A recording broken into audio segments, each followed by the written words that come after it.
Bias in research, as defined by the Merriam-Webster Dictionary, is when systematic error is introduced into sampling or testing by selecting or encouraging one outcome or answer over others.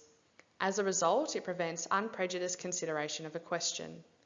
It is important that researchers identify potential biases and take steps in order for these biases to have as little effect as possible on the study. Bias can occur at any stage of the research process. In this presentation, we will further explore selection bias. Selection bias can impact the results of a study. Criteria is used by the researchers for recruitment of patients into study groups. By the researchers assigning patients to groups, these groups' characteristics may be different from the characteristics of the wider study population.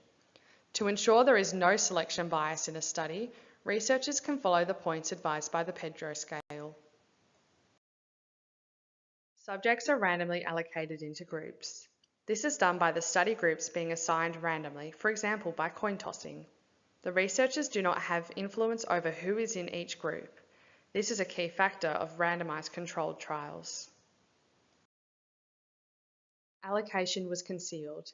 This means the practitioner who recommended the patient to be a participant of the study by confirming their eligibility had no knowledge of what group the patient would be assigned to and if they would receive treatment or not. The practitioner will not have had the ability to change the allocation order to assign a patient into a particular group. The groups were similar at baseline regarding the most important prognostic indicators. The two randomly allocated groups have baseline measures taken, showing that they have some severity of the condition being researched.